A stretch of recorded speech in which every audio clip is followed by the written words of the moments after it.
पहले परिचय आपका जानना चाहेंगे और साथ में जानना चाहेंगे, देख रहे हैं कि आज आपने प्रेस वार्ता बुलाई है, क्या कुछ प्रयोजन है, क्या वजह? मेरा नाम सुदीप जैन, मैं राष्ट्रीय महामंत्री हूँ विश्व श्रमण संस्कृति श्री संघ से। अभी पिछले कुछ महीनों से लगातार कवि सौरभ जैन सुमन द्वारा हमारे ऊपर अनर्गल बेबुनियाद झूठे आरोप लगाए जा रहे हैं। उसी क्रम में कल यानी 26 सितंबर को सौरभ जैन की माताजी के पास एक फ्रॉड कॉल आता है, व्हाट्सएप कॉल, जिस पर एक पुलिस की फ़ोटो बनी होती है और वो उनकी माताजी को कहते हैं कि आपका बेटा अपने साथियों के साथ एक नाबालिग के रेप में संलिप्त पाया गया है और अगर आप 1 करोड़ की फिरौती हमको दे देते हैं तो हम उसको छोड़ देंगे, नहीं तो उसको जेल जाना होगा। इस बात से जैसा कि सौरभ जैन की वाल से ही पता लगा कि उनकी माताजी की तबीयत काफ़ी ख़राब हो गई और स्वाभाविक रूप से किसी भी माताजी की तबीयत ऐसे में ख़राब होना स्वाभाविक है, जिसका हमें खेद भी है और दुख भी है। परंतु उसके बाद जब सौरभ जैन सुमन ने उस प्रकरण में भी मेरे स्वयं सुदीप जैन, हमारे विश्व श्रमण संस्कृति श्री संघ के राष्ट्रीय संयोजक अक्षय जैन अरियन सहित 2 अन्य लोगों पर उसको जोड़ा, तो ये उनके मानसिक दिवालियापन को दर्शाता है।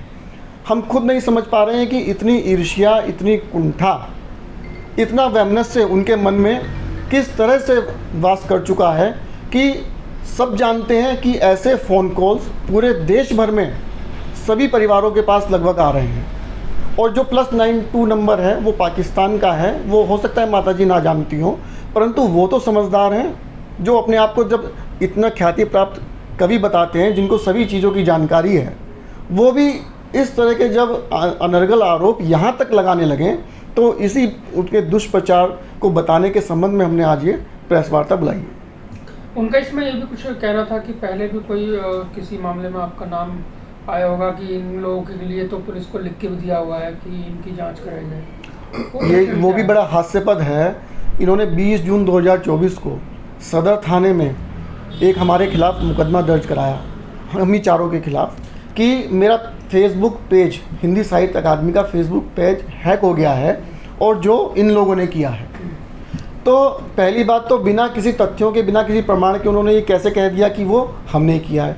उसके बाद यहाँ पर बड़ा आश्चर्य है कि सदर थाने ने भी उनकी सिर्फ बात को ही सत्य मानते हुए बिना किसी प्रमाण के नामजदगी कर ली, जबकि साइबर मामलों में पहले संबंधित मीडिया कंपनी के मुख्यालय से रिपोर्ट आती है, उसमें पता लगता है कि किसके द्वारा ये काम किया गया है, उसके बाद विवेचना होती है, उसके बाद नामजदगी की जाती है कि जो लोग दोषी हैं उनको नामजद किया जाए। परंतु इनकी कोई साठगांठ सदर थाने में है, क्योंकि ये ऐसे कृत्य पिछले दिनों से लगातार करते चले आ रहे हैं और मैंने कहा कि ये स्वरचित विवाद करते हैं सिर्फ और सिर्फ अखबार की सुर्खियों में बने रहने के लिए। पहले दिन विवाद करते हैं, अगले दिन अपने दूतों को बेचकर निपटारा कर लेते हैं और जिससे कि इनको 2 दिन की अखबार की सुर्खियाँ मिल जाती हैं। अभी पिछले दिनों सदर के जैन मंदिर में अनंत चतुर्दशी के दिन जो महापावन पर्व है, वहाँ भी उन्होंने ऐसे ही एक ड्रामा किया कि मैं आत्मदाह कर लूँगा श्री जी के रथ के आगे। हमारे जैन धर्म में आत्मदाह, आत्महत्या महापाप है और वो पर अगले दिन आया कि जी सब शांत हो गया, ख़त्म। तो एक दिन तो उनकी आत्मदाह की सुर्खी बन गई, अगले दिन सब कुछ ख़त्म करने की सुर्खी बन गई। उससे पहले इन्होंने डीपी जैन स्मारक का मुद्दा बनाया था। डीपी जैन स्मारक जो सदर शिव चौक पर है, वहाँ जब शिव मंदिर का एक्सपेंशन किया गया तो जो डीपी जैन स्मारक का जो निचला हिस्सा था वो पूरा मंदिर में सम्मिलित हो गया। या तो ये पहले से उसको ध्यान में रखते तो वहाँ वार्ता करते, पर जब वो मंदिर वहाँ निर्मित हो गया, जब इन्होंने वो मुद्दा उठाया कि बंदूकें चल जाएंगी, तोपें, इस तरह की, कहने मतलब कि बड़ा आक्रोश में उन्होंने इस तरह की बातें करी और फिर अगले दिन आया जी नहीं वो अपने मूल स्वरूप में रहेगा, पटाक्षेप हो गया प्रकरण का। तो इन्होंने पहले जो इसको मुद्दा बनाया वो भी गलत था।